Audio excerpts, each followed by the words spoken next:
clear letter about how Democrats should handle the mess that the governor's in. Delegate Joe, what do you make of all of this mess with the governor, the rings, the watch, the shopping trips? What do you make of this? I'm finding it hard just to believe some of the stuff. It just keeps coming. The hits keep on coming. What's your take on it? Here's the take. First of all, again, I don't mince words. I tell it the way I see it. First of all, I think the governor at the bottom line is probably a very decent and honorable person. But you know who is really to blame in this situation? His wife got him into this hot water, and I'm going to tell you why. When he was inaugurated, she wanted to get an Oscar de la Renta dress. The governor's staff said, "You can't do that. You can't accept that gift. Stay away from that." She did. And then 11, 12 months later, she comes back and accepts $15,000 in the clothes from Johnny Williams. I was prepared, when you first heard about the $15,000 wedding gift, I think a lot of people said, okay, I'm going to give him a pass on that. The clothing, a lot of people said, I'm going to give him a pass on that. That's the wife's doings. And then we heard about the watch, okay?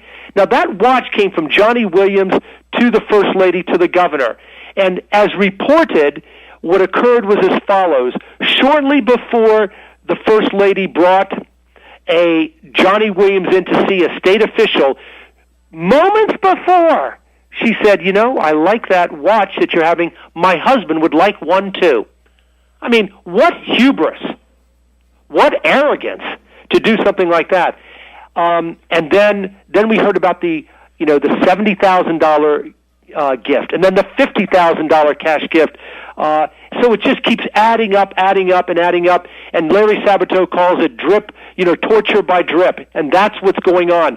So what do I make of it? I think that an honorable person probably is going to end up being severely tarnished by this. Do you think the governor should resign? I do, but here's the thing, Is that the Jack. first time you've taken that position publicly? Yeah, you asked me what I thought, but I want to add the following to this.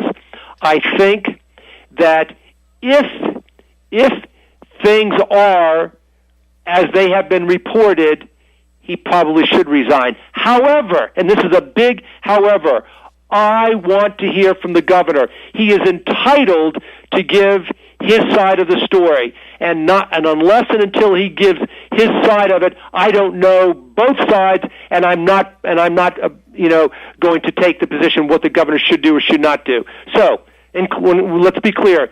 If at the end of the day, what we've read in the paper is the truth, then I believe he should resign. However, I am willing to listen to the governor, and hear his side of the story. Well, that's something that we will listen to. Joe, thank you very much for taking time to be on the Jack Gravely Show this morning. I'm quite sure we're going to hear some more about this interview, and we look forward to talking to you again. Have a good day, man. Jack, good. Nice talking to you, and can I mention one final thing? Yes, you may. In my letter, I also referred to the report that was sent to Michael Herring. Yes, okay. Michael Herring has had this now for 9 months. Michael Herring is a friend and a fellow Democrat. But here's also what I think is wrong. Just to let this matter percolate into November, if it's solely for the desire to harm the other side. After 9 months, I believe that Mr. Herring ought to now have been able to review the statute, review Mr. Governor McDonald's statement of economic interest, and report whether or not there's a violation of the law. I mean, if there's no violation, then say it and clear the governor. If there is a violation, then say it and tell the people. Joe, are you insinuating, are you thinking that the Commonwealth Attorney's Office in the city of Richmond is purposely holding the report to time its release with the November election here in Virginia? No, didn't say that he's purposely holding on to it. I am definitely saying that after 9 months, you ought to have enough information in order to have concluded your review, okay? And what I'm saying is, if there's wrongdoing, let the public know. If there is no illegality, let the people know. And so this is what I want your listening audience to take from this. Mr. Herring, come out and simply tell us what's going on. I do not think it's appropriate or fair to either the governor or the people not to report. Okay. Joe, thanks a lot. I'm quite sure you're going to be back on sooner than you think, man. Hey, Jack, keep up the good work, and thank you for keeping people informed. Thank you, man. Appreciate it. Ladies and gentlemen, break time. Jack Gravely Show. We'll be right back. Stick around. The Jack Gravely Show will be right back on WLEE News Talk 990.